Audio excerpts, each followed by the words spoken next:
This week's episode is brought to you by NYXI and their Hyperion Pro Joy-Cons for Nintendo Switch. The Hyperion Pro is the best Joy-Con replacement we've tested to date. They look fantastic, they feel better than stock Joy-Cons, and the Hall effect sticks ensure longevity of them will outlast Nintendo's offering, as well as other third-party brands that still suffer with the dreaded drift issues.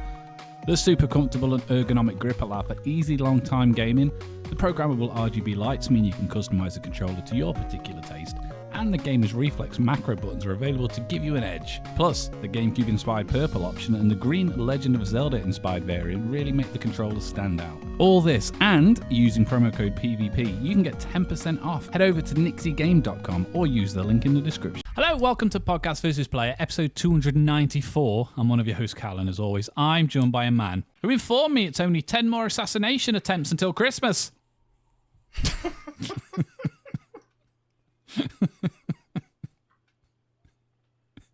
Is there any bloody Dan? Hello. Hello. It's a day late in our world. And a dollar short. That's every fucking day, mate. Yeah. How are you? I'm very good. I've had a busy week, to be fair. I've got another busy week day. Oh, That's how busy it's been. Go well. Currently, the week has and will be busy. And it probably will continue to do so for the foreseeable.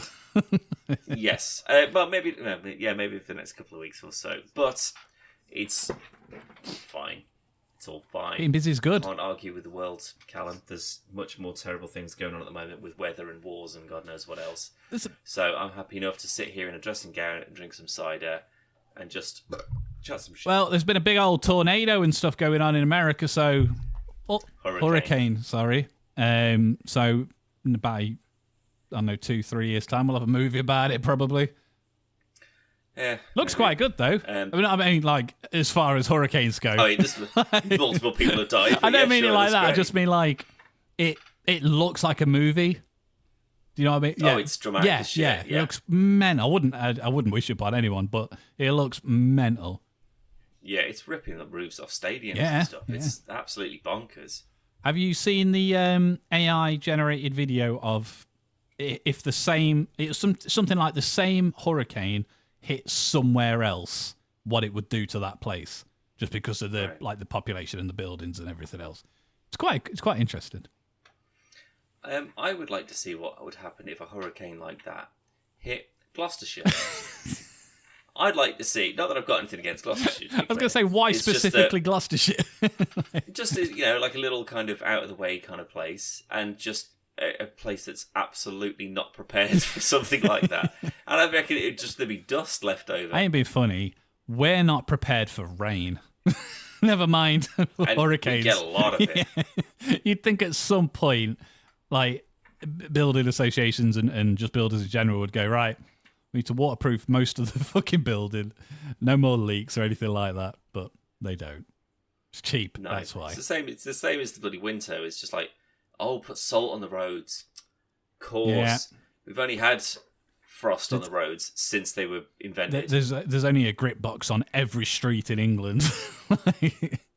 I know, but it's usually full of fag ends, though, isn't it? I helped a lady. She's not old. I helped a lady a couple of years ago she was trying to get up the hill in a car, and it was just snow and fucking frost and everything. The back wheels are just spinning, and I made the mistake of going, "Do you want a hand?" And she's like, "Oh, yes, please." I'm trying to push this car. My feet are just slipping all over the place. And kind of like turned my head, and there was a grit box to the side. And I was like, hold still. I'm going to just go grit my shoes and grit the floor and that to give a bit of leverage. Opened it up. Empty. I was like, great. It's one of them things. It's like, like the old police phone boxes and stuff. If they were still around these days, they just wouldn't be able to afford to put anything in. No, it'd just be shelter for someone. Like, oh my God, a murder. Oh, the phone's been disconnected because it's... Someone's been murdered in here. Well, do you remember the old old speed cameras, like the big box, box cube speed cameras? My dad was in the ambulance service, and I don't know as to whether it was just something he knew or something that people he worked with found out, or it's just something that kind of works its way around like the emergency services grapevine. But he knew which ones of those didn't have film. And he was just... Oh, slow down. And the next one. Make more work for everyone. I mean, there's a lot of stuff like that where, like, not so much obviously now film because the cameras don't have them, but Exactly. I saw a thing the other day where somebody had stapled a leaf to the end of the number plate. Oh, I've seen that a couple of years ago. Like, that's super illegal, apparently. Oh, yeah, like, massively if they catch you doing that, it's illegal to just drive with a dirty number plate. Yeah. There's loads of like really odd, not odd because the reason you're doing it is because you want to speed and stuff and not get caught. But I've never. I actually asked my driving instructor a while ago. Yeah. If the maximum speed limit you can do in England is 70 miles per hour. I thought it was 80 on the motorway. 70 on the motorway. And obviously then in open speed limit 60, 30, school areas 20, so on. But if that's the fastest I can go, why would they ever release a car that could ever go faster? My car goes up to 180 miles per hour. Why? Can I get a discount on an engine that doesn't go that fast if I'm not allowed to go that fast? It just, like, fair enough if, like, you're doing 70 and you need to overtake this person because this thing's happened. It goes up to 80. Like, give it like 10 or 20 each way kind of thing. But 180! What about the massive cunts that all park across the road in that fancy hotel opposite mine? All their cars can easily do 200, 250 miles an hour that cost £1 million each. So because they can't actually go at those speeds unless they're on a track or in a professional environment, instead what they do is that in the middle of the night, they'll just... Because what else are they going to do with a car that looks that ridiculous? There's a guy in, obviously you used to live in the town by me, and it's not great for driving any car, whether it's a Ferrari or a Fiat Panda. But there's a guy there with a Lambo, this bright green fucking Lambo, and I'll see him like every couple of weeks at like a lunchtime driving around. Why? There's speed bumps and potholes. You can't, even if you could. They're not made for roads. No, they're made for racing. Made for tracks. And on proper tracks, or if you live in Italy where you've got like the proper roads for it. Yeah, huge sprawling roads. Yeah, they're not made for like London streets where it can go from like tarmac to cobbles without any indication whatsoever. Like they're street models, sure, but they're not made for like nip into the shops kind of streets. No, they're like you say when Top Gear or the Grand Tour, when they go to America and they drive like a motorway that's 8.5 hours straight across a desert or whatever. That's the kind of road that it's made for. It's not made for... which is how all of the roads here work, because they're all bendy and odd shapes and crescents and, I was driving home earlier and I'd said to Zoe, like, when there's a bit and we're coming out of a 60 into a 40 into a 30... And the bit where it drops into a 40, there's 4 bends. So I was like, well, why doesn't it stay as 30 and move to 40 after the bends are finished? Because there's been loads of accidents on a couple of these bends, like, because people are still doing 60. Like, it should go from 60 to 30 and then up to 40. Doesn't make any sense. Yeah. But because the legal limit is 60, people will still do like 55 to 60 round the bends. And it's stupid. Which means that they're going to be almost smashing into another car who's doing it the other way. Exactly. Yeah. So it's fucking mind-boggling. But then again, I suppose that's why insurance and shit is so high and why the taxes and everything else, because it ain't paying for potholes and shit. So not paying for shit. Literally shit. Anyway, speaking of car insurance, Dan. This podcast sponsored by Admiral Car Insurance. No, it wasn't a segue at all. It was just moving on. Oh. Paramount Pictures is officially developing a live-action Rugrats movie. I thought you were going to say Green Lantern. No, because there's a Green Lantern. That is some news. Show that's now had a few people cast in it. That I didn't expect. Is this babies? Is this grown-ups? No, Dan. This is it is babies, but Deadline reported on Wednesday. Blah blah blah blah blah. It is a CGI / live action hybrid with the actual babies being CGI. So we've gone from It's going to be Sonic, basically. But so, yeah, it'll be the parents. The parents will be They're real. all Yeah. people. Does that mean that they're going to have to roll out all the old VO actors as well? Potentially, so they'll get back into the. But when I was getting the news story for the script, there was a Paramount reboot already of Rugrats that I didn't know existed, like a CGI that's the one. one where they're like, what? No, not all grown up. That was years ago. Yeah, that's what I thought you meant, where they were like teenagers. No. This was a couple of years ago. It's like they're all babies still. Like a feature film. No, I think it was a show. What? Yeah. I didn't know there was such a resurgence of Rugrats. I did not Give either. me a Recess live action movie. Now we're fucking Thing is, though, Recess, you could do live action. Like do you remember the trailer on YouTube that somebody? I don't know whether it was like somebody like I can't remember the website, but they used to do like the Dorkly. Oh, Dorkly, yeah. But they was part of a bigger College Humor. I'm pretty sure College Humor did a live action trailer of Recess, and it was kind of like it looked like it's something that it might not have been College Humor, but it's something that I would have watched. It looked good enough because they're just kids doing kids stuff, so there's no reason it wouldn't work. This, on the other hand, yeah, I don't get why this is like. Who's calling for this? Not me. I mean, I used to like watching Rugrats, but this is the equivalent of doing a Hey Arnold live action show. Give me a Hey Arnold, give me a Doug, give me a Doug would be Wild Thornberrys. Again, Wild Thornberrys and Doug they'd be really good shouts. Not Hey Arnold. Like a Wild. I mean, again, it's more just sort of kids doing kid stuff, but like Wild Thornberrys, where it's just it's like the Jumanji, basically, Kevin Hart, Rock, Karen Gilliam, just fanning around in a jungle, find a wild boy, talking monkey.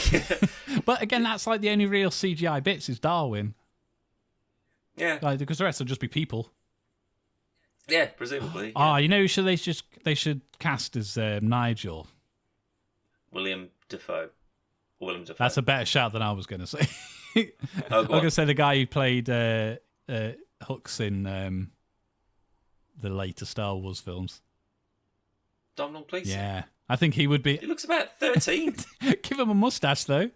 Oh, of course. A ridiculous, enormous mustache. I was just trying to think of a redhead that's not super famous that would still be open to doing it. I can't see Willem Dafoe being... I think he'd make a good one. A scary one, but a good one. But with the ridiculous British accent as well. Elijah. Yeah. It's like, no. I still, as much as I love Willem Dafoe's The Goblin, I fucking hate that scene. Every time I watch it. When he first turns into a goblin and he jumps on the back of the side of the tank. I hate it. Yeah, and the chemical thingy, yeah. Looked bad then, it looks awful now.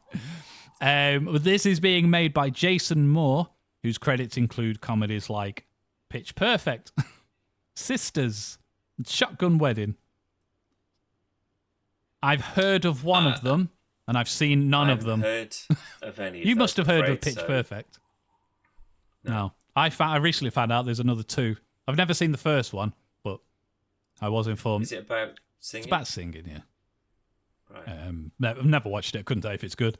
But he's directing, and Saturday Night Live star Mikey Day and head writer Streeter Sadil will be writing the script. Okay. Any casting? Nothing up to now. No, might be a bit too early for that. Maybe. I'd like to think that they will be reprising the roles as like Tommy and Chuckie and whatnot. Yeah, I mean, you could get like Nancy Cartwright back, and like as The Simpsons is now finishing. No, it hasn't, Dan. It was like a thing the other day. I saw it's just like the 31st season. It's like that's it. We're done. Nah, it was like not a hoax, but it was like a prank. So is the easiest way of explaining it. Well, you got me. Yeah, Fox. Zoe, not Fox. Disney now, I guess. Well done. Zoe told me, and I was like, "Can't be the new season's just started." And she was like, "Yeah," and then she showed me the article. I was like, "Fucking hell!" And then literally about 2 hours later, I saw a thing going, "No, it's not. It's not." I went, "Wait, what is it? What? Which one is it?" Well, basically, like it's not a spoiler, but Bart turns 11. So obviously he's been 10 forever. Right. And then he's just like, it's not right. And then that's the whole episode. And then it gets just reverted back. So he's 10 again. And then can carry on. Okay, fine. Right. But I did watch quite a good one the other day because I started rewatching The Simpsons because there's the last season I didn't watch. And they did it was like an anonymous thing, but Anonymous was releasing unaired or unmade scripts. So ones they'd had for episodes previously that they either wasn't good enough or whatever. And it was all right. And I went, huh. And then I didn't watch it again. And I watched American Dad. But yeah, so Rugrats, take it or leave it. Again, I was never a big enough fan of it to be like nostalgia curious, and I'm just there's something that's just come out on Netflix today. The Lara Tomb Croft. Raider, yeah. Guess who's bloody voicing her? I don't know. Hayley Atwell. Really? Yeah, I'm just like the woman who's been playing Lara and voicing Lara in the last 3 games. She's not catching a fucking break. And they make a film based on the same kind of Lara that they've been making these reboots from. She doesn't get a sniff in that. And then they go, okay, well, we're doing a purely animated one, which looks all right, to be fair. Not amazing, but looks all right. And they get I mean, to be fair, if you get Hayley Atwell, sure, that's a name you can put behind it. Fair enough. But bloody hell. Come on, give her a chance. I'm going to check the IMDb. You get on it. And see if she's in it to some degree, because I'll be fucking furious for her. Thing is, though, it was even worse for the movie because the games that the newer films were based on, she did the acting, she did the mocap. It's modelled to look like her. Just fucking use her. I mean, we said it way back when the first trailer came out for the film, and I still couldn't tell you what she's been in. The girl who did play her, I think she was Swedish. I think. Alicia. Yeah. Something. No, she was fine, but she wasn't Lara Croft to me. No, she's been in a few other things though. Actually, I'm on that IMDb for her. Oh, of course, she was in Ex Machina. That's what I know from. She was incredible in that. Was she? Yeah, she was the fucking robot. What, the Swedish lady? I didn't know it was her. Yeah. God, she's way better in that. Who Domhnall Gleeson tries to play. Yeah. God, that's a great film, that is. That is, I love that. Just like you've got 3 incredible characters. Oh, so good. So good. Why can I not find The Legend of Lara Croft? That's what it's called. Oh, no, that's not what I'm looking for. I'm looking for the game, aren't I? You are looking at the game. Voice actress. There is an IMDb page for the games now, isn't there? I mean, there should be. I'm just trying to look now at the...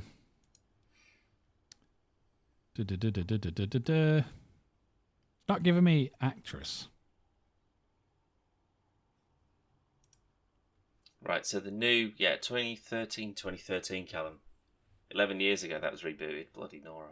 Camilla Luddington. Right. And she's doing quite a few things, like Grey's Anatomy, Californication, True Blood. She did some voiceover work for Justice League Dark and Justice League Dark Apocalypse.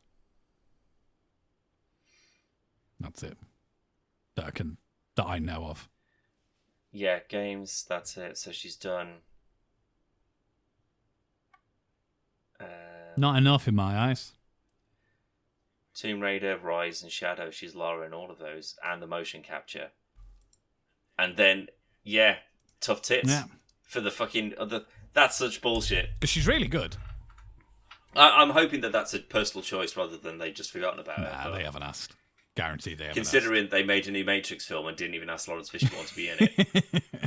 It wouldn't surprise me that they just didn't even think that, maybe the person that's been Lara Croft, we get her in to have a crack at it, maybe. I assume... Again, nothing wrong with Hayley Atwell. I really like her, but come on, you've literally got the actress there for goodness sake. It could be a personal thing, and she's just gone, nah, I'm done with it. I don't want to be typecast, maybe. Sure. Maybe. But yeah, we've got that coming. No, it's out. It's on Netflix right now. No, I meant Rugrats, but yeah, the thingy started today. I only saw it today. I've seen no fanfare for it, and I literally went on to watch Brooklyn Nine-Nine while I was having some food, and then it was the first thing that popped up, and I was like, didn't even know this was a fucking thing.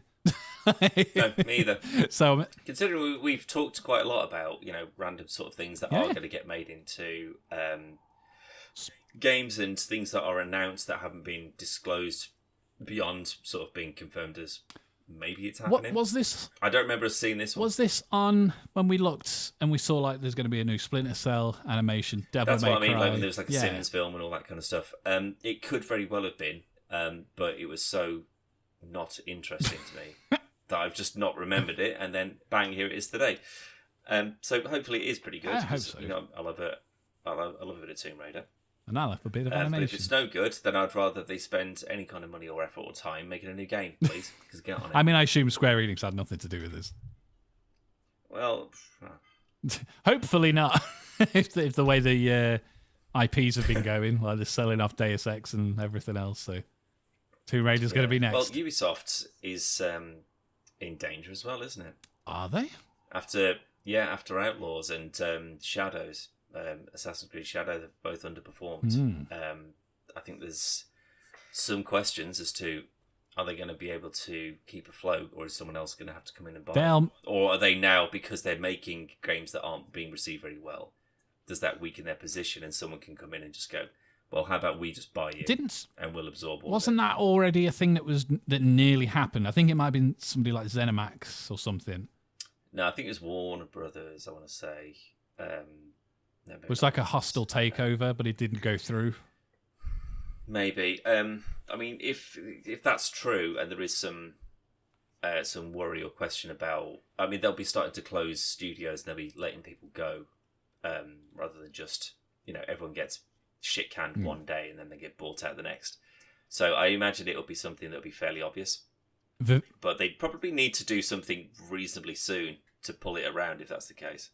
Tencent and the Guillemot family, they were looking at taking over back in whenever that was, and Vivendi, they've got 27.3% in shares. Well, maybe they can claim that back. Like, I mean, claim some more. They'll just make like a new fucking Just Dance or something and make a footload of money for it. Because again, Rocksmith Plus and stuff, that's underperformed. Well, again, I literally paid for this the other day. And now that I've got access to it and that full library, Callum, I'm not overly impressed. When there's like live songs and stuff like that, it's just sort of like, I don't understand why have 15,000 songs that either aren't very good or not the reason that you buy a guitar and want to learn to play the guitar. It's SpongeBob. When I'd rather that you just go for 1,000 songs. Yeah. But you license them all, get the originals, the masters in from the record companies, or write instead of worrying about trying to secure licenses, write an incredible piece of tech that you could partner up with Spotify. Yeah. And you can just play anything because it'll just go, yep, and this is the track. There you go. Like I've got it. I've had it for like 4 days. I'm not overly impressed with it. Well, it seems to be the equivalent of when you look at your your Amazon Prime subscription, and it's like you get Amazon Prime, so you get next day delivery and stuff. You get access to the TVs and movies, and you get access to Prime Music. Prime. I don't know if you've ever used Prime Music, but it's awful. I have. And it's just like mainly it's like the songs and albums that just randomly go, oh, you can't play this one anymore. Yeah, it'll just disappear. But there's a lot of stuff where you'll go like, mine doesn't, because my Amazon lady is connected to my Apple Music account. So if I say play this song, it will play it from that. But if you don't, and it uses Prime Music, it'll go, here's that song, but it's the live version. I don't want the live version. Yeah. I want the fucking, I want the proper version. Yeah. But it didn't strike me the first time we saw it. Well, there's quite a decent Metallica discography on it. Like that's actually I'll be like, shit, there's actually quite a few Metallica songs on here that I've never played before, and they're quite good. But the rest of them are just sort of like bands I've never heard of before. Which again, that's not the game's fault, but it's just, have I never heard of it because I'm just out of touch with the music scene, or have I never heard of it because it's some obscure band in America that's never broken through here, and they've only got 2 songs of, like, and they were cheap. You know, they kind of maybe that, honestly, and you know, there might be the odd 1 or 2. It's like if you're looking at like a greatest hits of, it won't be number 1. It may be number 2, but it's probably number 3. Yeah. That's what would show up on this. So you'd be like, oh, I only know that band because of 1 song, but I do like that song. Oh, but here's 3 others of theirs that I've never heard of, a shit album of theirs. That's the kind of the impression that I'm getting. And like, again, I could forget, honestly, Callum, I could forgive all of that if they just had the tracks from Rocksmith 1 and then the 2013 and 2014 remaster. If they just had everything that was on there on here, and here's 10,000 other ones. Yeah. In that same vein as Netflix and Amazon, I'd be like, okay, well, I'm not going to watch the 50,000 shows that you've got on here. I'll watch the 3 that I want. Yeah. But that's okay, because I know I'm basically paying for those. Yeah. So I wouldn't need to use the old version of Rocksmith, which is 10 years old at this point. I could just use the new one with the new layouts, and it's all, you know, it's much better. The music is, like, the quality is much better, and the UI, the interface, and everything is much better. But I could just play those songs on this, and I wouldn't quibble about it, because that might even introduce me to a few new bands and songs, which the first one did, that I'd never heard of before. And I go, oh, actually, that's not bad. Because there's like the filtering and like the... actually, I was going to say the curation's quite good. It's actually not. Like, there's a lot of stuff. It's just sort of like, how do you think that this is this? Like, it's like pop songs, and then it's like AC/DC. It's like, no. It's like you've just thrown every tag at it, and then hopefully someone will just go in and just go, oh, I recognise that. Oh, I recognise that. Yeah, but it's in the wrong genre. Yeah. It's because, like you say, that you'll do your search, or you've clicked it by filter, and you've clicked pop or whatever, and it's got that Taylor Swift song that you fucking love, but the next one below it is... Mate, they can't afford to. No, but I was just thinking of popular music, but underneath that is an actual band that you might not be into, but I've done all the Taylor Swift stuff, and I've done all of the Kanye stuff. I'll just give Iron Maiden a go. These guys might be good. Yeah. And it's... But that... You played this, you might like this. Yeah. But it doesn't sound like it works the same as, oh, you've watched a shitload of animations on Netflix. Here's all of these animes. Yeah. It doesn't feel like it's recommending off the back of that. It doesn't. No, it's more just sort of case. And I very much of the opinion that with something like Rocksmith, it's like where it's. I mean, it says it within it, I'm sure, but it's like make sure you play outside of your comfort zone. You know, just because you take your clothes off, do it on the street. Like, you might have just got it because you like Linkin Park. Yeah, some Linkin Park songs on there, but you go, well, fucking hell, all right, I'll try Blink. You go, you know what, this is actually all right. This, and again, there's bands that you kind of like, it's their most popular song or whatever that will be on there. But you know, especially with something like as readily available as Spotify, you go, that song's actually pretty cool. I really like that. I'll just throw that album onto my playlist, bang. And then potentially that album's good. Well, then you end up with the whole, and then bang, you're a whole fan of of the band and everything they've done. And that I absolutely agree with. Like, I play like jazz songs. I'm not really good at them, and I know I don't like them, to be clear. But I can appreciate the creativity behind it. Yeah, especially jazz. And absolutely, it is difficult. But then, like movie songs that have been tabbed for guitar, and again, like Blink, never really liked Blink, never really liked what do you call it? Pop punk. Offspring. The Offspring. No, it's not Offspring. I'm thinking of Sum 41. Sum 41. Thank you. I I'm never really big into them when I was younger, but through this, I ended up playing them. These are actually quite fun to play. And now, they are on my fucking Sum 41 have got some great metal tracks. Like honestly, they have. There's some absolutely cracking songs to play. Does this? And I just don't get that same kind of like, oh my god, I can't wait to just sort of like pour 6 hours into this. All I'm doing is I'm basically scrolling through and go, never heard of any of these, never heard of any of these, never heard of any of these. Aretha Franklin, what the fuck are you doing on here? Never heard of any of these, never heard of any of these. Oh my god, Megadeth, finally. Oh, one song. Cool. But you know, I know that there is an extensive list now of Metallica on there, but I'm going to use them as the example where it would be you've gone through, you found the one Metallica song that's on there, but it is going to be something like Master of Puppets that's on everything because it's on Stranger Things and stuff like that. There is the Master, so the Master of Puppets album, and there's quite a few songs from that on there, but the Master of Puppets cover, it is Stranger Things 4. Because Eddie plays it. So again, it's people going, oh my god, a Stranger Things song. Yeah. And then it could be like, oh, well, this is some other stuff that they've done. That's pretty cool, isn't it? It's the music equivalent of when a younger person sees Solid Snake and they go, that's the guy from Fortnite. And they go, no, it's fucking not.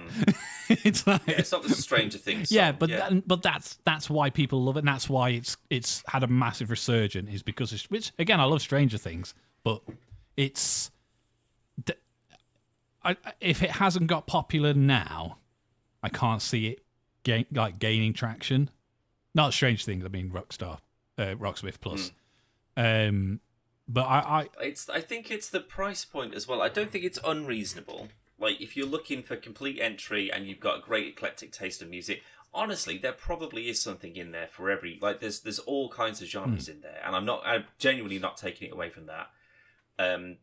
They're not sort of shit songs. It's just songs I've never heard of. And in a stranger is a friend you don't know kind of thing, there could be a whole bunch of there that I actually really enjoy. But man, it is completely impenetrable when you go, where do I start? Like, do I just work my way through alphabetically and I'll do this for 160 years? Or, do I start with the ones that I like? Then you go, okay, well then there's 10 and then that's it. And now there's 15,000 songs that I just need to pick through. Do you think there's a limit on the licenses they've got for these songs, though? Honestly, this will be a costing thing. It has to be. Like, they must have got a reasonable kind of price, I would imagine, for the first one or two. It's sort of like, it's kind of like Guitar Hero, but it's a tool rather than a game. And they go, okay, it's not a bad idea. We'll sign off on that for X amount of years or units or whatever the agreement is. And then when they go, well, actually, that's really popular, and it's been going for 10 years, and we're going to do a new one, and they go, cool, well, the price has tripled. Yeah. Then they go, okay, well, we can't do that. We can't afford to pay all of these as well as try and get all these other artists in. It feels like they've just gone, we've spent every bit of money that we could have done to make it and to get a few in. But if we want the content to be like a Spotify library, this huge, huge library, we can't afford it. Why would you pay? So either we have a few hundred or a few thousand, but the quality varies. Like the overall quality. No, not quality. That's probably wrong. But the overall, recognition that people would have would be significantly less. Like I cannot imagine that there's people who would sign up to this and go, I know all of this. This is incredible. No, I mean not a single one. But the same would have been said for the original Rocksmiths, and even for Guitar Hero, there'll be loads of songs on there that you didn't know. But it was mainly downloadable, and that was the point. Is the fact that you go, oh, I like Blink, I'll pay for that bundle and get like 8 of their songs. I did. I bought loads of the tracks when I had the PS4 version of the 2014 remaster. But like the Fall Out Boy ones, Paramore. Weezer, fucking All Time Low. I spent a lot of money on them, and if that had been this one where it's, do you want us to pay an extra $5.99 for Aretha Franklin? Nah, I'm all right, thank you very much.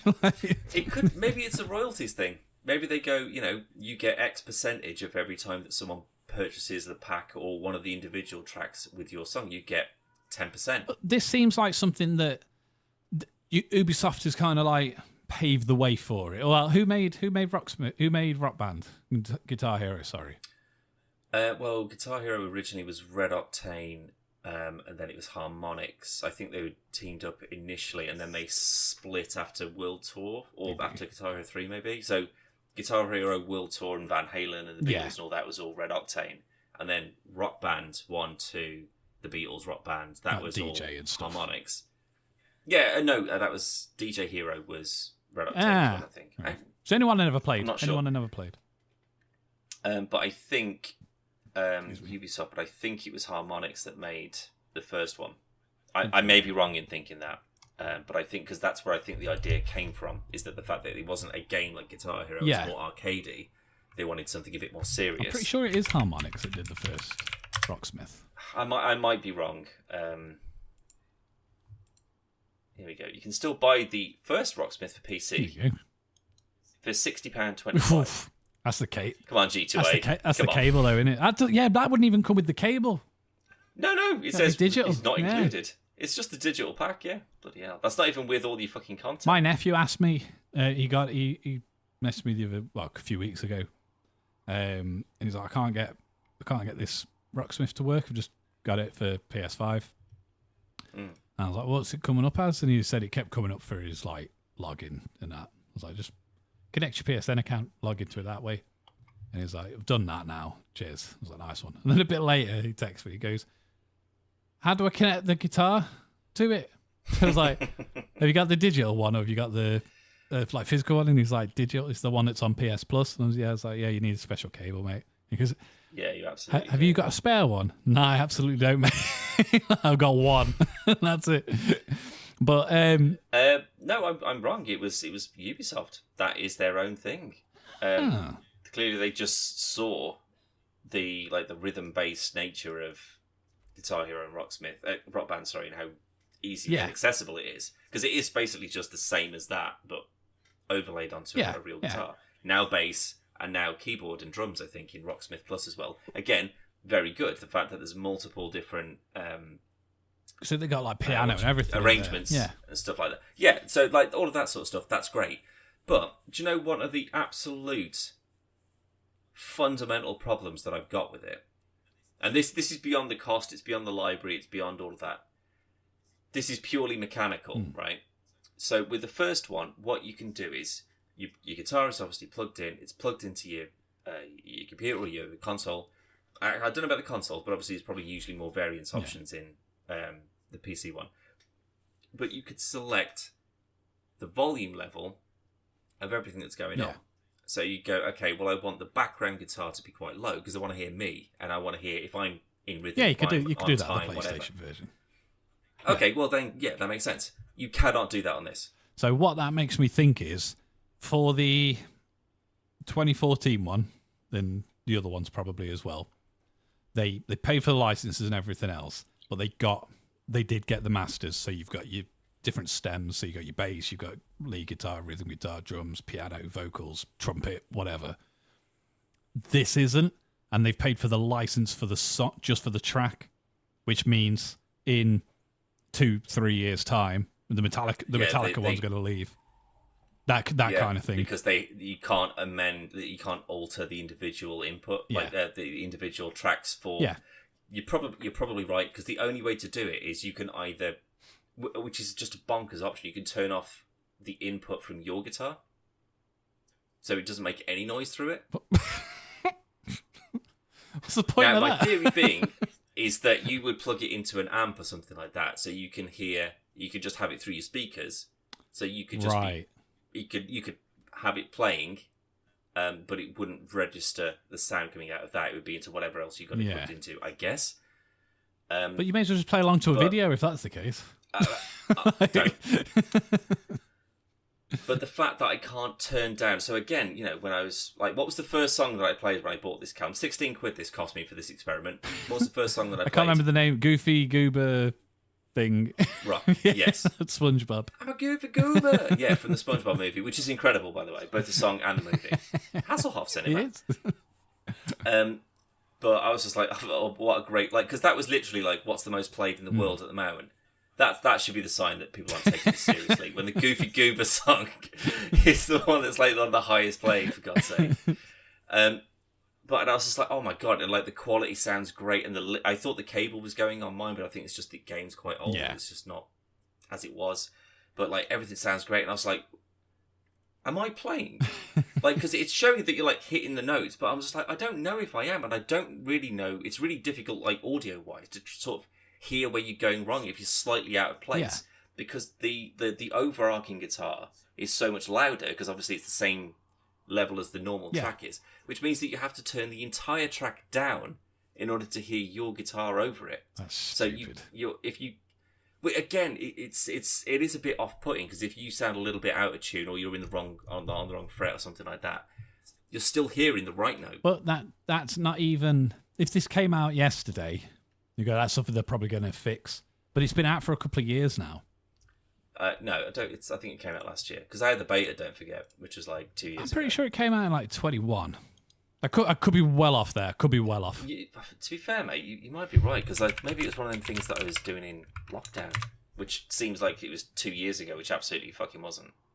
No, 6th of September 22. So, yeah. Okay. Sure. So yeah, but still not as late as I thought. But I can't see that being changed now. Nearly 3 years later. No, I imagine that any work that's being done on this is its focus on the playlist. It has to be on the library. But that's the only thing. But it seems this is an ideal thing for, if the want for it is there, is Ubisoft have kind of paved the way for it, and then we're at a point now where Spotify or Apple takes the idea. And then you have a game that does the same thing. You plug your guitar in, or you have a mic to your drums or whatever, but you log in with your Apple Music or your Spotify playlist, and then AI makes the levels for you. So you want to play. But think of it like this, right? So I completely agree. Something like that, where it just sort of like, it will understand, it recognizes, so it doesn't need the master tracks and like the digital information. Yeah. It can just sort of pick it up from listening, in essence, and kind of reverse engineer what that should look like. Now, that's obviously an incredibly detailed and advanced piece of technology and software that would be able to get that. But that would be a good thing to focus on, because then you could pump anything into it and it forever would pump out something decent. But if you had the ability to then have that uploaded, so just say that, okay, well, we just partner with Spotify, everything on there, you pump through that, and if there's a guitar in it, it'll let you play it. If it's a drum kit, it'll let you play it, and then everyone in the world can then have access to play that. If you buy it in the cable and whatever. But it also means that professional musicians and people who are very good at kind of like reverse engineering songs just by listening to it, they can tweak it. And I go, well, actually, that's not that, that's this. Or if you do vibrato here, actually, that makes more sense. Or, like, people can actually just tweak this to make it more studio version. But then it becomes like a massive worldwide community. It's a community thing. of that would be amazing. Like, do you know what I mean? Like, that to me would be something like this that I would pay. I would pay 20 quid a month for that. Easy. Easy. And, like, I think that would encourage people, because you go, oh, I want to play the drums, and you go, okay, well, everything that's got a drum kit, it can figure it out and it can pull that through. Maybe that's something that could be worked on in the future. Definitely. I mean, like, we can, the fact that I know AI is. I mean, there's like mods and stuff for Rocksmith where people have put fucking everything. Like, you can just look on YouTube and they put everything on there. I can't remember the name of the game now, so I'm going to call it Drum Legend, but I don't think it is. And it's for the MetaQuest headset, and it's basically Rock Band but drums, but without physical. Because obviously it's all VR. But if you connect your headset to your PC, you can go on the track editor. You can put any song you want, so you can have C and the Gang if you wanted to. I'm not saying the name, but you know what I mean. Well, it's K in the Gang. They had to change it, but. It's always been K in the Gang. Has it? Yeah. Oh, anyway, that band, you could put that on it, and all you have to do it manually, but you put the track in, and then it'll go, like, when does Tom 1 come in? So you just go like click, click, click, click, click, click, click, click, and you do that for the whole song, load it in, go on, and then you can do whatever you want. But Sure. we're already in a place where, like, apps like, what's that fucking social media? Snapchat. That was like the first app thing that did like all these like augmented filters and everything else. That's all real time generated. That was fucking millions of years ago.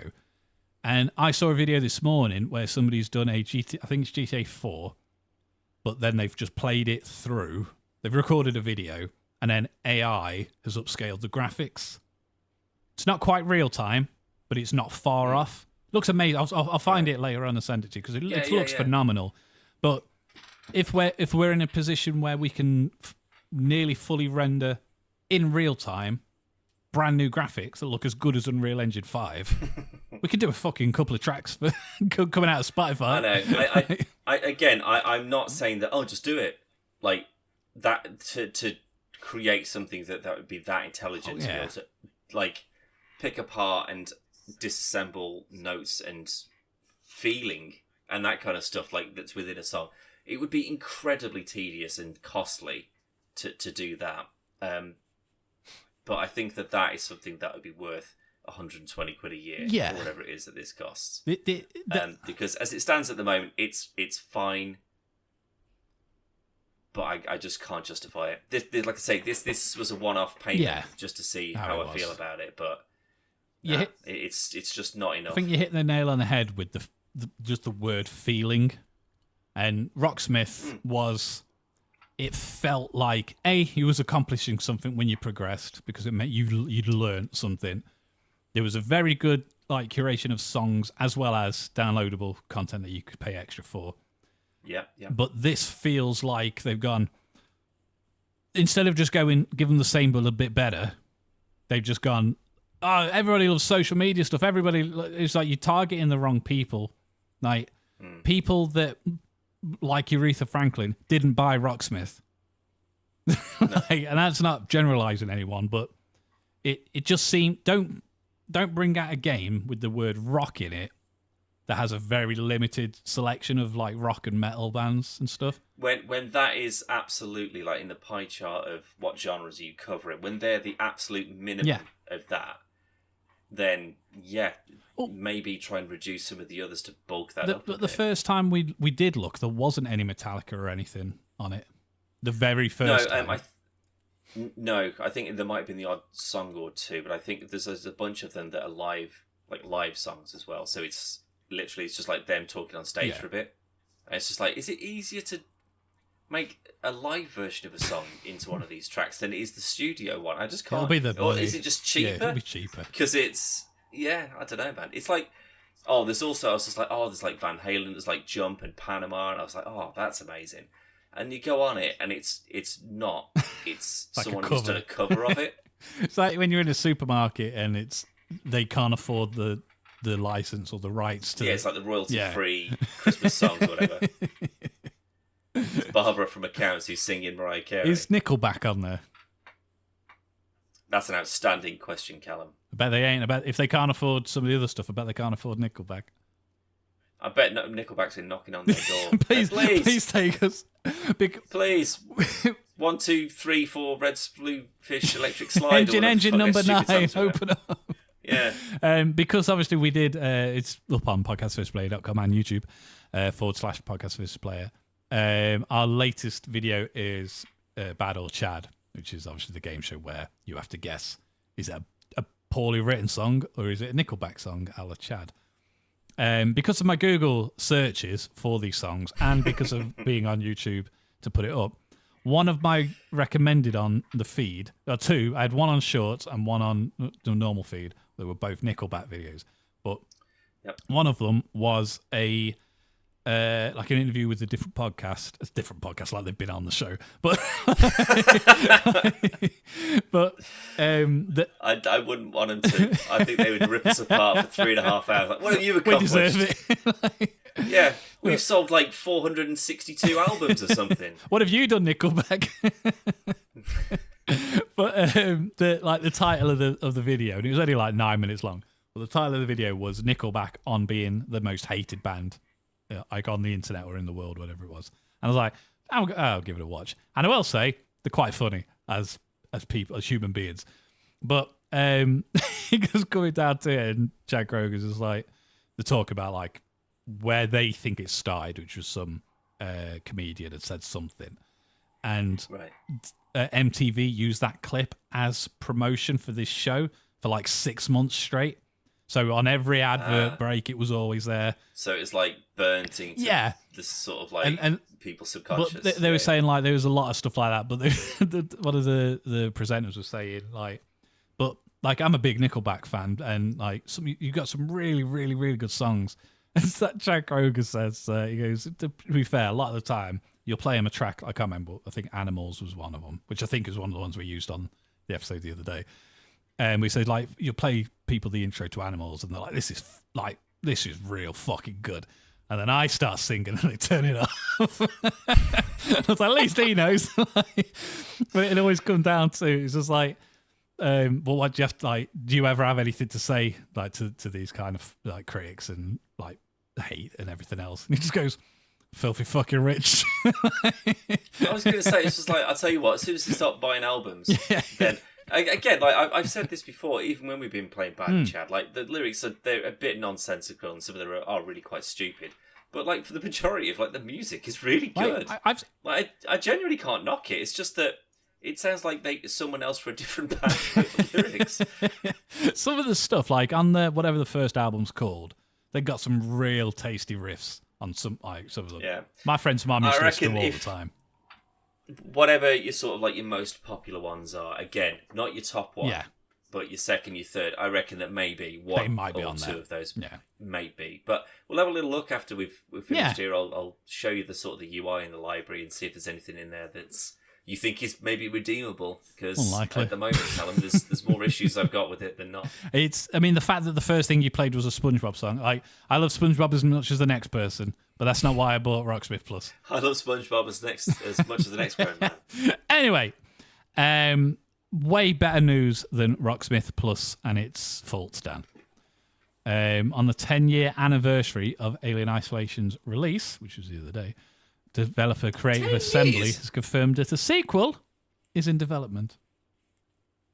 It has not been 10 years. It has been 10 years, Dan. That is criminal, mate. And I was literally talking about this to someone the other day. He said, have you got this Silent Hill 2? I was just like, no, mate, I don't pay for scary games. You know my rules. And we were talking about horror games and stuff, and he was talking about, he doesn't like Resident Evil 7 and 8. And we ended up talking about Isolation. I didn't like 7. 7's amazing. Because they're not like 1, 2, and 3, basically. Like, because it is a departure from... Because it's scary. I'll read you exactly what he said, because, Callum, you bloody much hit the nail on the head then. Also, Alien Romulus is coming out on Prime in 2 weeks. That's something you mentioned as well. Even better. Which is very good news. But it'll be like a rentable thing, not a free thing. So he said, blah, blah, blah, blah. So a new Resident Evil games are shite. The Village 1 and the one before that, both crap. I didn't complete either. I said 7 and 8, aren't they supposed to be amazing compared to like 5 and 6? And he said, I don't know, found them very frustrating, a bit too scary at times, too much crafting, wanky plot. And I went, you can't knock a horror game for being too scary, mate. Thing is, like, that's the point. We've talked about it. I mean, out of people who've listened to this before, and obviously you already know, like, I love horror games. I love Resident Evil. But 7, it's not so much 8, because 8 does kind of go off and do its own thing and not as well as 7. But 1, 2, 3, Code Veronica, all of those games, they are B-movie, cheesy horror. And that's the way that they was meant to be made, like Dawn of the Dead and that kind of thing. No, they're annoying. They're annoying. I shouldn't have to shoot a zombie, the same one in the head, 12 times, because he keeps getting back up every time I leave the room.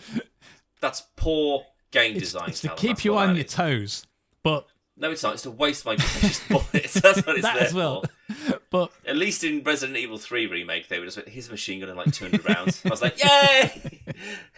But with 7 is like they obviously saw the success of games like Outlast and stuff. That's more psychological and a bit creepy and actual scary. Yeah, and that's where it goes. And then 8 goes. What if we mix like the cheesy beat horror of the old ones? and the new scary stuff of 7. You go, well, they're two very different genres, and it doesn't work as well for me.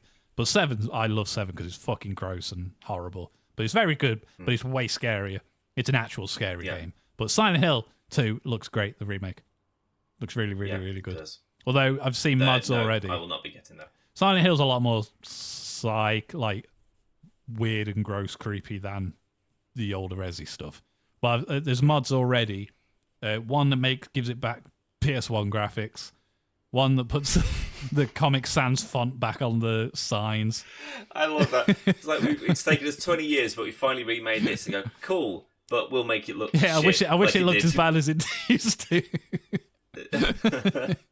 I love the modding community. Get there, make a community section on Rocksmith that people can just go in and just make their own fucking songs that we can all have a crack at. I mean, I bet there's an indie maybe game there already. is, and I haven't seen it, maybe, but there is a gaming category. What like game music, like Final Fantasy and stuff like that? No, for Ubisoft games, Callum. Come on. No, I mean, that probably would have been a better example. But there's only like 7. I love that again. It's the games, all the Ubisoft games like Just Dance, Rocksmith.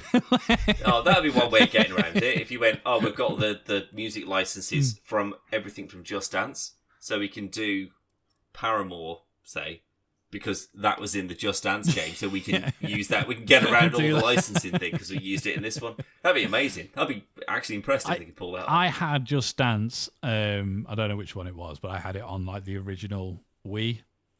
But it was one where you could just do that. You didn't have to stand up and do anything. Waste of time. No, it was like an Assassin's Creed. Isn't it all like violins and stuff though, and like symphonies? No, there was one that I did play, but I can't remember what it is. So that's how good it was. There was like the Mario vs. Rabbids thing, which is an odd thing to see. Not Mario vs. Rabbids, the Kingdom something or other. The second one.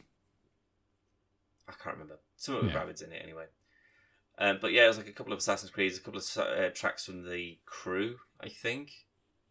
Like a song from like Rainbow Six Siege, which is anything just from like Blood Dragon, or synths and stuff. Like again, like there's a track from Far Cry 6, but then like if you think of like the Clutch Nixon song from Far Cry 5 by the Road Vikings, I know because I have their whole album of that fucking thing. It's sick.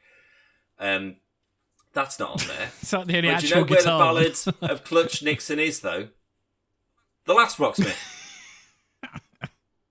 Thing is, it's their own fucking game, and they can't even use their own music again, for their own probably games. the license. It's like an actually. What? So the Road Vikings went, nah, mate. No. I'm saying like maybe they've given it for this game, but not for this Rocksmith. I don't know. I don't know where it's. Maybe they didn't even ask, and they just went, nah, nobody listens to this. Oh, it's such it's a great idea.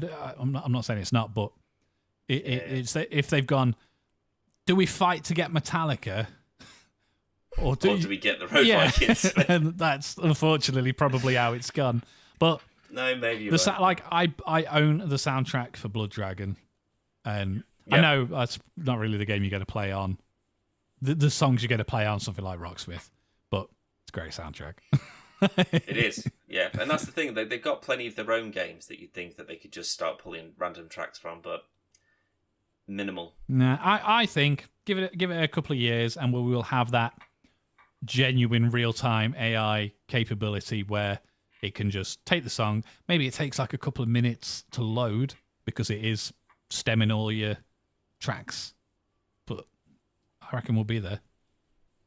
Easy peasy. So. Yeah. Pay like an extra, instead of it being £10 a month or whatever, you pay an extra £2 on your Spotify bill. And it's all baked into that. Like kind of like Game Pass and Game Pass Ultimate. Yeah, I don't think that people who listen to Spotify, there's like hundreds of millions of people that listen to Spotify. 2 million people maybe that play this at the moment at most. In this state. But that means that you'd also have to buy a device to play it on. An instrument, as well as the real-time cable, obviously. Yeah, but again, that'd just be the kind of thing like Game Pass Ultimate. Like, unless you've got an Xbox and a PC and a phone that you want to use, there's no massive need to get Ultimate. But it's there if you want to. And I just see it being the same as that. So if you want to pay the extra, whatever it is, you can do all this. But you don't have to. But anyway, Alien Isolation 2, Dan. Now, no dates, no release window, no platforms. It's just being made. We're doing it. Shut up. We're doing it. I like the fact that they've waited till the 10-year anniversary. I don't like the fact... Also, they couldn't have done this before, like, got it ready for, like, when Romulus was about to... Well, just after Romulus has come out, considering this is supposed to be, like, quite a good... But maybe they were waiting for the reviews and everything else to go... Okay, just so just in case it's pretty bad. That's a really good show. I want to go, like... Yep. Fucking Alien, like Romulus has got like 12% on Rotten Tomatoes. We're doing... Yeah. Aren't you guys bringing out a new Alien game? No? No? Give it 6 weeks and then we'll say, from the makers of this incredible game, won all these awards, everyone loves it. Remember that. We're doing another one of those. Not anything else, not related to anything else. A sequel to this. And people are like...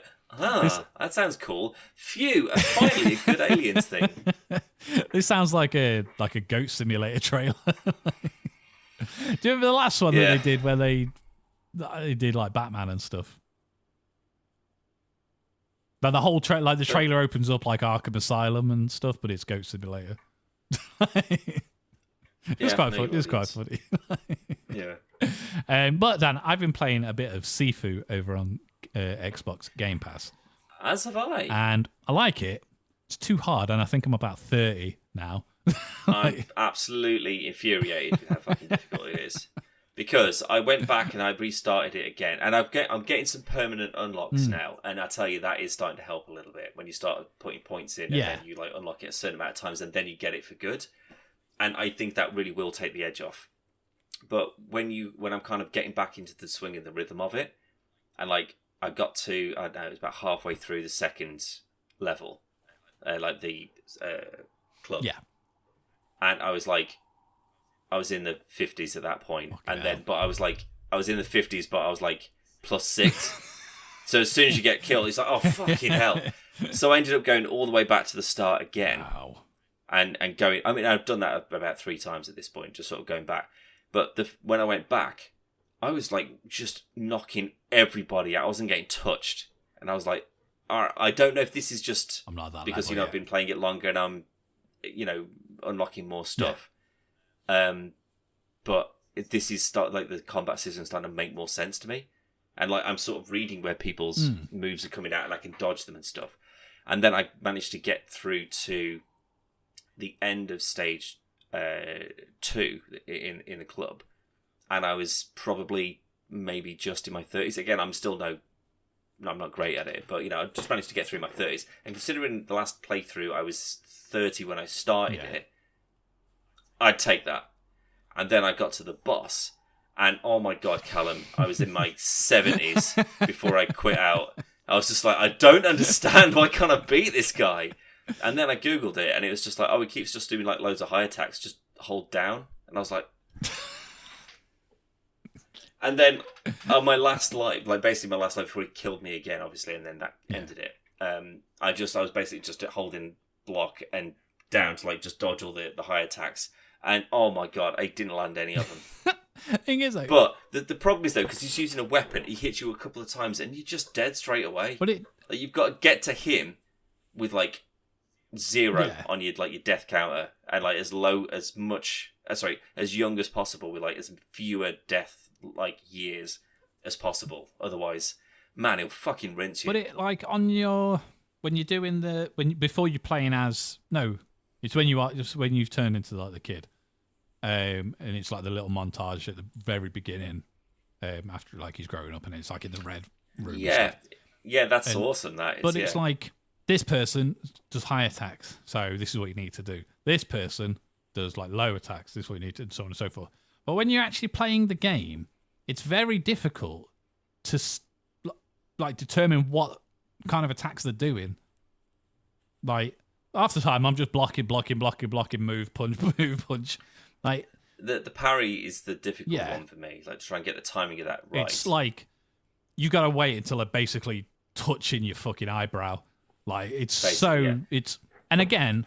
I'm trying to do a lot more like environmental stuff though. Yeah. Like I keep sort of like if they're trying to surround me, I'll just jump over a table and I'll just pick a couple of them off and then move back and then pick up a brick and smack one in their face. And then I've got a focus thing so I can do like a strong sweep and knock them to the floor and then hit them a couple of times. Like I'm kind of finding like my own combos. I've just sort of like... But I think that's what you meant to do.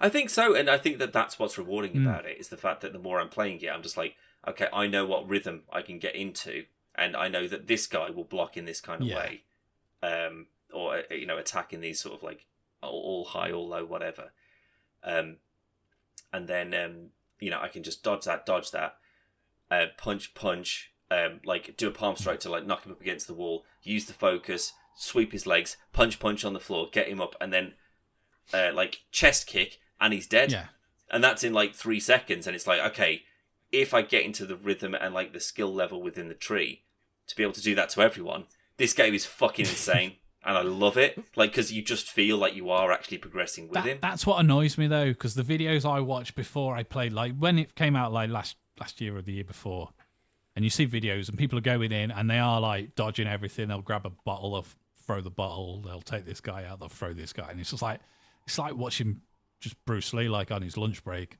like, and. But when you go in to play that, you can't do that. And it's rewarding when you do pull stuff off that's quite cool. But some of the things, I mean, like very, very towards the beginning when it does that kind of like one shot, where the camera angle moves. So it's kind of like the scene from Daredevil and you're going through the corridor and taking people out. Like the cinematic stuff of it looks amazing. It's just fucking hard. It is. And I think it'll leave Game Pass before I get good at it. But I think that, do you know what I think it is that's it, because it is it not revolutionary? Not so much. It's very good, but I think it's because with sort of like action games that are kind of like Arkham is kind of like that. It's the progenitor of that. You press one button, you dodge everything. Like nothing can get you. And that's maybe too straightforward. It's too easy. And people get very used to that kind of just, well, if I just hold Y forever, no one can ever punch me because I'm Batman. Over people.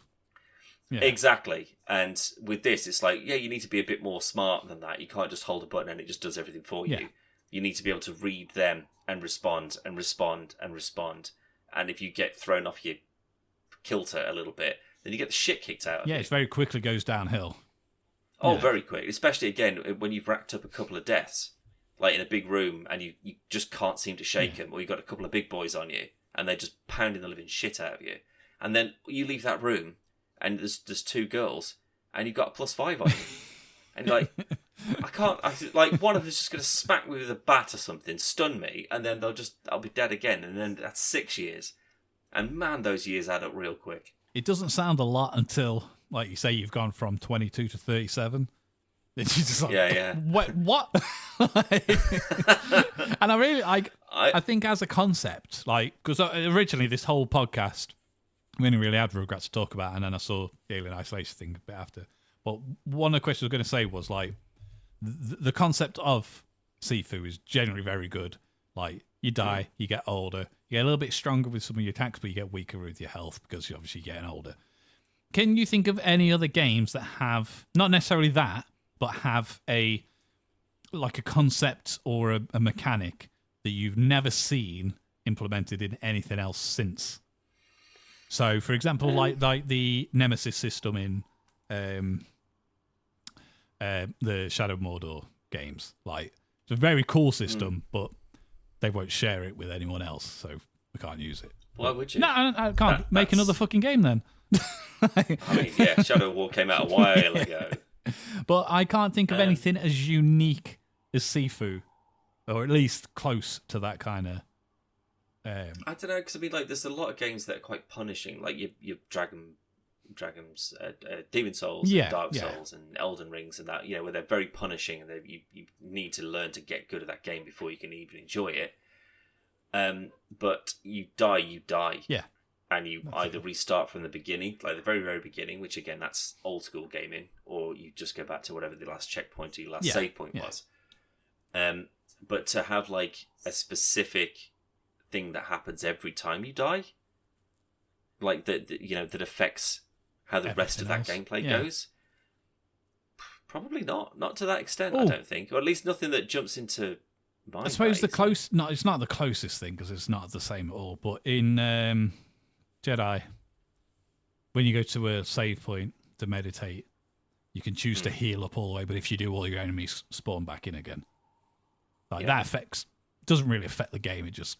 But that's not unique to that, though. I don't No. I'm just saying. I think in latest recent games, rather, I can't think of anything, which was why I was originally going to ask the. It means that your death is more frustrating than just you got beat. Yeah. It's because now it's harder, or now I'm even closer to a game over. Yeah.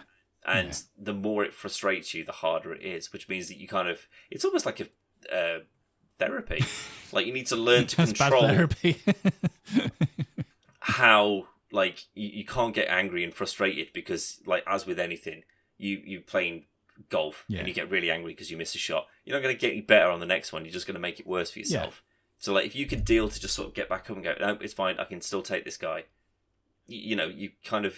It's anger management. Maybe this is digital therapy in progress. Maybe. I mean, it's a good idea, but I don't think so. But it's very cool. It's that just the realization though, where you go, "Oh, fucking, I've died." It's all right though because I'm only 22. But then, if like you say, very quickly racks up, and then it's this plus 4, this plus 6, or whatever. And like I turned it off yesterday because I was just like, oh, no, I can't. I'm not doing it anymore. And there's not many games that I get that angry at. There's a few, don't get me wrong, and a lot of the time it's Fortnite, but it's annoying because it's your fault. Not that I died. I mean, like you as the player.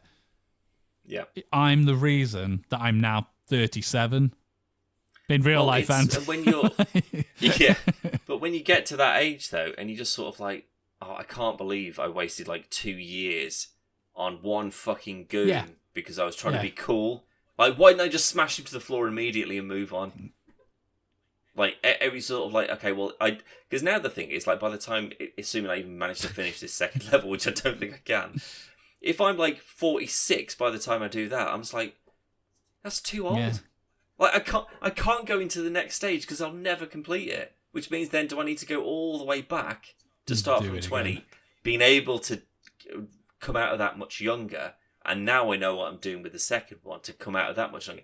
Like the replayability factor of that concept alone makes the game fucking great because no game has ever made me want to go, I want to start all of this again. I mean, like this is frustrating me to the point of quitting out, but I want to go back to the start and I want to do it all again. Nothing's ever done that to me before, which is really quite interesting. I think I don't think I'm at that level yet where I'm happy to go back and start again. But I can see this being a game that once you are better, it makes more sense to go back, do it again from the beginning with the knowledge that you've got. I know it's that age-old thing of like, oh, if I could go back with the knowledge that I know now. But you can, and that's the whole concept of it is age, grow, like getting older and whatnot. And the fact that you could do it and you could walk in, you could take out 12 guys in there. 2 of them have got knives, 1 of them's got a chair. None of them hit you. It's a pretty cool feeling. I imagine absolutely I'm not there. Yeah. I can barely get out with my shoes tied. Yeah. It's a great game, though. Really, really good. I'm genuinely enjoying it. I'm so glad that it's added onto Game Pass. Because I remember when all the trailers came, I'm sure we saw it on an E3 years ago. We were like, oh, that looks fucking sick, that. But I never was inclined to buy it, even though I knew it was getting mad good reviews. It's just, there wasn't something about it. And I don't regret not buying it at the time. Like some things when they come up on Game Pass, I'm like, I can't believe I didn't buy this. What an absolute idiot. Like this is one like, oh, this is so perfect for something like this because I never would have tried this if it wasn't for Game Pass. Yeah. And now I really do hope that it doesn't leave, because I do see a lot of replayability in this. But then and again, that makes me think that, do I want to buy it? Like 30% off, don't you? Yeah, if you buy it off Game Pass before 20. It leaves, it's 20%. Yeah. But no, I remember I very nearly bought it a couple of times, but it was one of them that at the time you go, well, it's 47 quid or whatever, and it's still a lot of money for a game that I'm not sure about if it's for me. And it's like you going, I might buy Bloodborne, well, not Bloodborne because it's PlayStation only, but I might buy Dark Souls. You won't like Dark Souls, and no, I'm not putting them in the same category, but a game that you're not sure of. And when this came out, like, I didn't have the job I've got now, where I could just piss money away. But like, it's one of them. I can either take Logan out for the day or buy this game that I'm unsure of. And again, I go to the park. We go down. I'm beating people up. I'm getting ready. Yeah. But it's great, and I do. Again, like you echoing what you said, I don't regret not buying it, but I'm glad that I have finally played it, and if it leaves tomorrow, I'm inclined to purchase it. I'd rather it didn't. I'd rather just play it for free forever.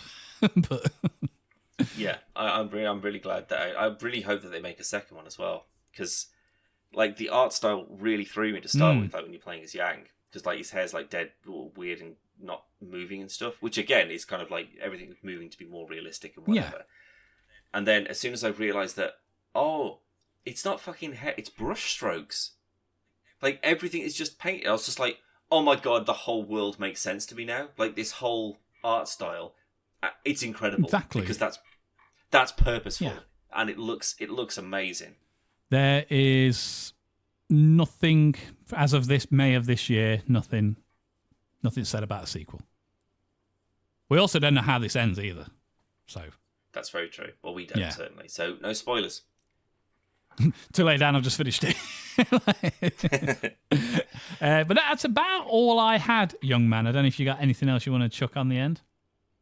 No, not particularly. No, that's that done. I mean, I was pretty clear. No. I was hoping in like the trailer that would lead me to something, because I know there's something that I forgot. But oh well, I'll edit it in if it's important. But you can go to podcastversusplayer.com. It's all going along the bottom of the screen. We just put, as we mentioned earlier, we got a new Bad or Chad that's gone up. We did a video the other day, Dan, that I can't remember for the life of me. We did Don't Starve. That was a few weeks ago. Yep. I'm just going to jump into the old website, Dan, and have a ganders, because it's completely gone. I did it immediately. Oh, Steam World Dig. Steam World Dig yes. 2. Underground Robot Antics went up the other day. Obviously, the previous podcast. And we've got a new review due out probably later on today or tomorrow. Ooh. Easy, squeezy, lemon peasy. Dan, thank you for joining us. Well, me. And thank you for joining us. And we'll see you on the next one.